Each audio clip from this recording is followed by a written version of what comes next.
ورجعنا لكم تاني بعد الفاصل ولسه مكملين معاكم حلقتنا ويومك معانا أحلى على راديو عامر مع أسماء وأسامة. وأفكركم بحلقة النهاردة هنتكلم عن فن الزمن الجميل، وخصوصا وتحديدا المشاهير بتوع شهر مايو. مثلا عندنا في 3 اخترناهم، وفي ناس كتير بعتولنا ان احنا لازم نتكلم عنهم بسبب ان هم حاجات كتير قوي سابوها لنا تأثير في حياتنا، من الفن ومن البهجة ومن الرعب والخوف برضو اللي عملوه لينا في تمثيلهم ومشوارهم اللي حصل. النهاردة هنتكلم عن أهم 3 من أهم 3 كانوا في صناعة البهجة والفرح عندنا. معلش يا أسامة أنا مش عارف من كتر الضحك تقريبا. طيب نتكلم النهاردة أسفة. أول فنان معانا هيكون شكوكو. احنا في معانا اتصال يا أسماء، معلش نستقبل اتصال تليفوني. ألو ألو ألو. أيوة ألو، السلام عليكم. وعليكم السلام ورحمة الله وبركاته. رباح معاك يا فندم. أستاذ رباح، ازاي حضرتك؟ طبعا حضرتك يعني غني عن التعريف، فنان ربنا الفوتوغرافر أو أشهر فنان فوتوغرافر عندنا هنا في القناطر أو القليوبية تحديدا. ازاي حضرتك؟ الحمد لله، انا متشكر جدا على التقديمه الجميله ديت، والله انتوا فاجئتوني بالاتصال حتى، يعني انا متشكر جدا والله. دي اقل حاجه يا استاذ رباح نقدمها لحضرتك، ان طبعا حضرتك عملت حاجات كتير قوي لشباب في القناطر، وكمان في حاجه احنا عايزين ناخد منك حاجه كده، يعني يعتبر هنعملها لك على الهوا، يعني بندبسك في الموضوع. يعني كل سنه وحضرتك طيب. وحضرتك طيب، انا متشكر جدا بمناسبة والله. عيد ميلادك، عشان احنا عرفنا ان عيد ميلادك في شهر 5 24/5 تحديدا. انا فعلا مواليد شهر 5 في 24/5 دي فعلا، دي حقيقه يعني. كل مليون سنه وحضرتك طيب يا استاذ رباح.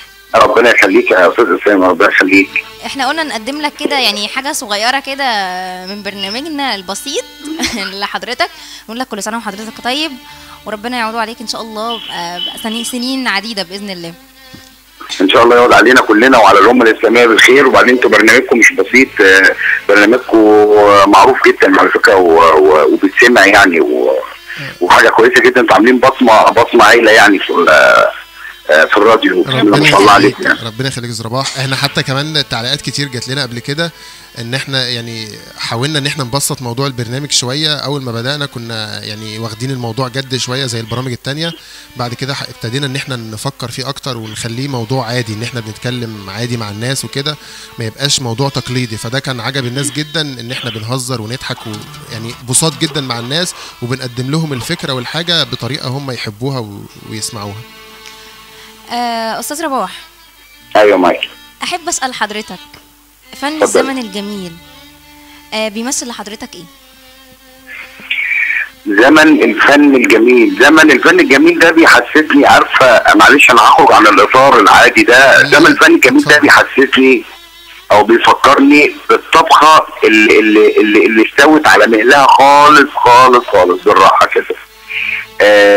زمان كان كل حاجة بتتعمل بالراحة جدا وبهدوء جدا. كانت المتعة في المشاهدة، والمتعة في إنتاج الفن كانت متعة. إنتاج الفن ده كان متعة، وكان الفيلم يعني انا بحس دلوقتي، تخيلي ان انا بحس ان انا اما اسمع في فيلم من ايام زمان ولا حاجه، بحس ان انا عايش ابيض واسود، بحس ان انا عايش في ايام الابيض واسود. عشان حضرتك فنان.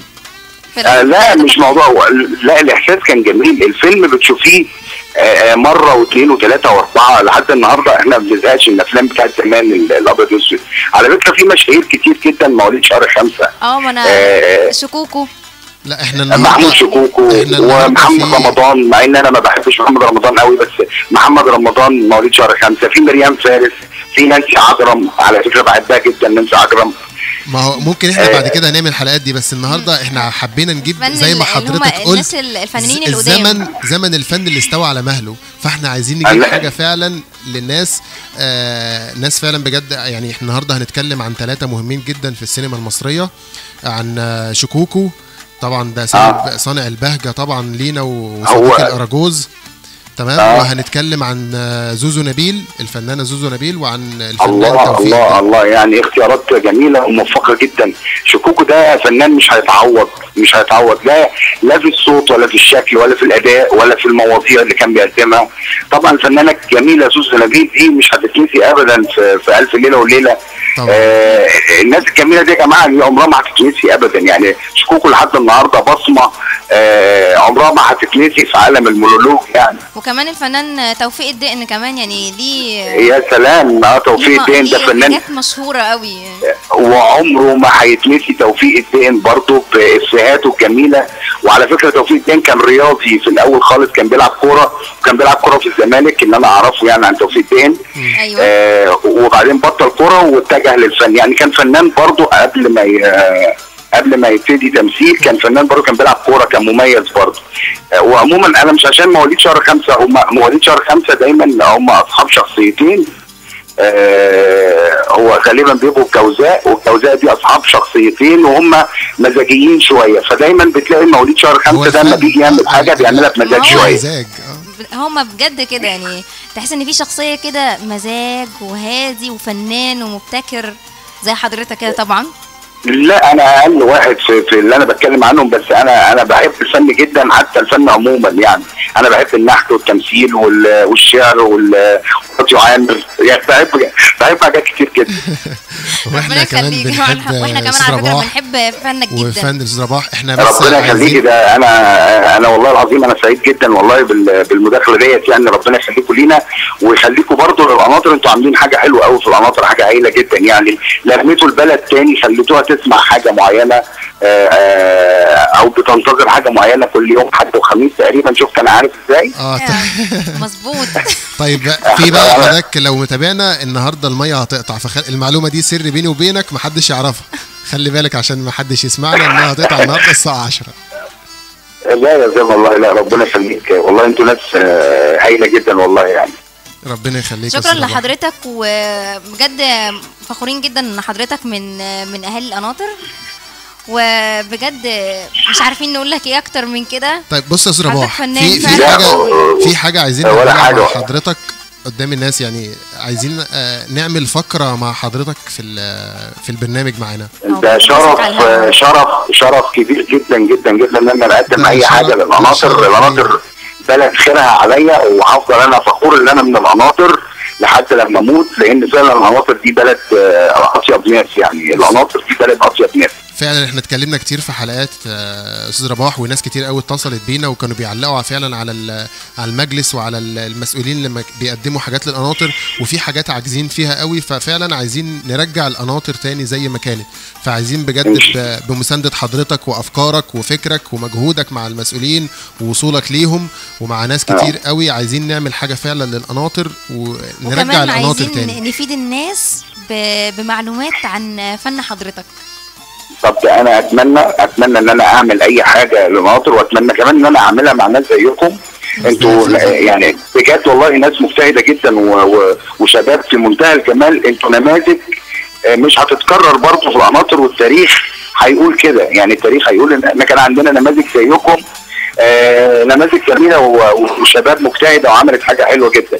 انا تحت امركم في اي وقت انتوا تختاروه نعمل فقره، وان شاء الله القناطر ترجع احسن من الاول 100 مره ان شاء الله باذن الله. يعني باذن الله ان شاء الله يا استاذ رباح. والفقره اللي احنا هنعملها هتبقى عن فن التصوير مع حضرتك وعن تطوير القناطر. عن تصويري عن تصوير وعن ايه تاني؟ فن التصوير والاحتراف فيه، وعن تطوير القناطر. ازاي ان احنا تطوير القناطر بصوره برضو ليها علاقه بالصور، ليها والله القناطر بصوره كويسه وصوره جميله. والله انا عندي افكار جميله، حتى لو احنا نحلم بس ان احنا يعني احنا بالاحلام بس. هقول لكم الافكار بالاحلام ان شاء الله في الحلقات اللي جايه. افكار جميله جدا ان شاء الله، حتى نحلم ونتخيل القناطر بالصوره الجميله دي. ده والله يبقى احنا عملنا حاجه للقناطر. ويا رب حد يسمعنا، حد من المسؤولين يكون عنده الحماسه كده يسمعنا ويسمع الافكار الجميله اللي هتتقال لتطوير القناطر. ان شاء الله باذن الله القناطر تبقى في منتهى الجمال وبابسط الامكانيات، يعني مش هتبقى امكانيات كبيره، بس احنا محتاجين امكانيات بسيطه جدا ان شاء الله نرجع بيها القناطر ان شاء الله باذن الله احسن من كده بمراحل ان شاء الله باذن الله. وانتوا نفسكم طبعا مجهودكم معانا ان شاء الله. إن شاء ربنا الله. يخليك يا استاذ رباح، ومتشكرين جدا شكرا على لحضرتك مداخلتك جدا، وشكرا واتصالك. للمداخله الجميله دي. ده انا متشكر جدا والله، انا حاسس ان انا يعني انا تقلت عليكم لا، لا، لا، والله. لا ما احنا انا متشكر، انا خلاص متشكر انت جدا كده بقيت صاحب بيت. والله ربنا يخليك والله، ده انتوا ذوقكم كفايه لطفكم دوت معايا، وكفايه ان انتوا افتكرتوني في الشهر ده. انا والله انا اشكركم جدا ومتشكر جدا ليكم يعني. ربنا ربنا يخليك يا أستاذ يخليك، رباح. وكل متشكرين. سنه وحضرتك طيب. وبعتذر لكم كمان عشان انا صوتي في بحه كده مبروح يعني شويه، لا، لا، معلش. عادي ولا يهمك. ده جميل جدا، تسلم. ربنا يكرمك، متشكر جدا يا اسماء، متشكر جدا يا اسامه. ربنا ربنا يخليك، يخليك. تسلم لي، ربنا يخليك. الله يخليك. مع الف سلامه.